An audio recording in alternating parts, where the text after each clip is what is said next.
homelandstupidity.us.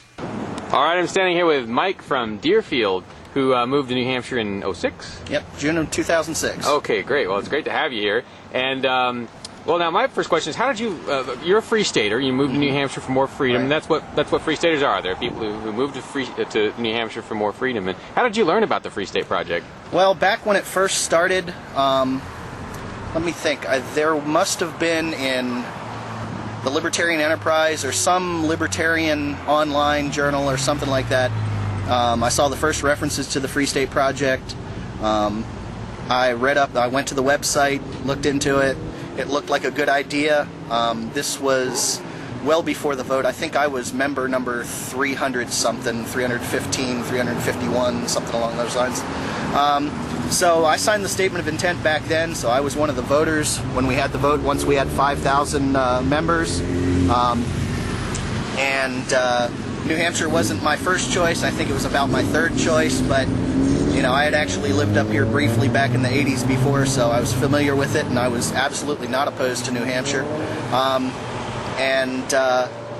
I intended to move in 2004, but I had a job offer, so I took that for a while to make more money before I moved up.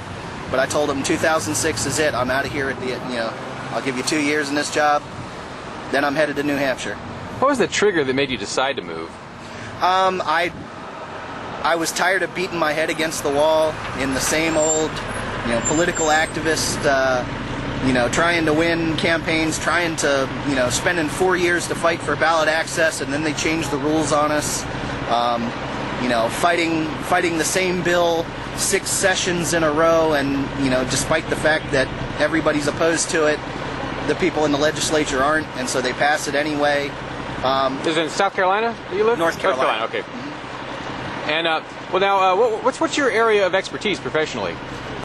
Well, it's kind of varied. I'm a trained mediator, so that's one of the things I do up here is I provide the non-coercive conflict resolution. I'm also a security consultant, a firearms instructor. I'm also working with students. I'm working with some homeschooling options. I'm doing some tutoring for kids who are in the government schools. I'm working with some people who are trying to start an alternative charter school in Deerfield. How easy was it for you to find a home here? Very easy, very easy. When I came up, before I even came up, I was looking on Craigslist, found a camp for at-risk New Hampshire boys up in Bristol. So I started talking to them because it seemed like a good idea. I liked their philosophy. They hired me on, so I came up and worked there for the summer.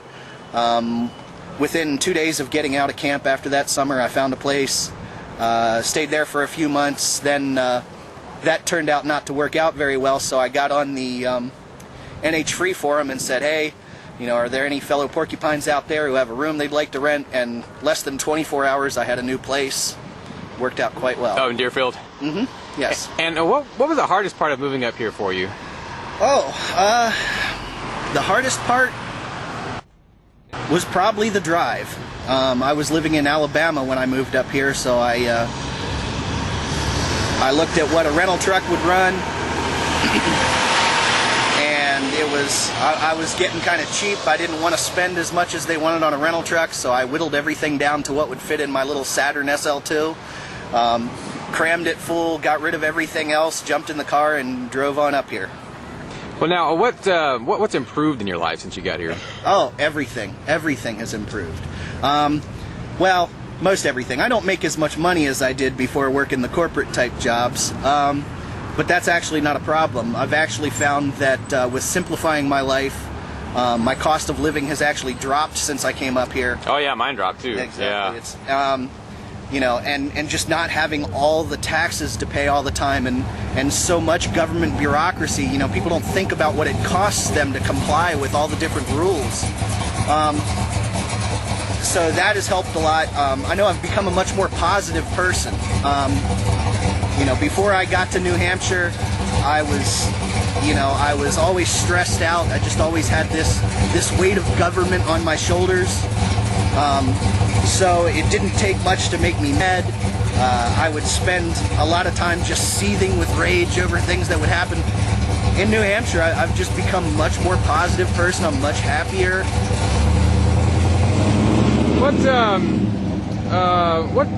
What's your take on the? There's a sort of a split between political activists and anti-political activists here, and it's not an acrimonious split for the most part. But you're one of the ones who's way deeply into the anti-political side. That's right. Tell me about that's right. all that. Yeah. It's a schism on the internet, but it's sort of a pretty much friendly schism. What happens on the internet is sometimes a little harsher than what happens in reality. I'm the economic and social activist rather than the political activist, but I count a lot of the political activists amongst my friends. I do read bills.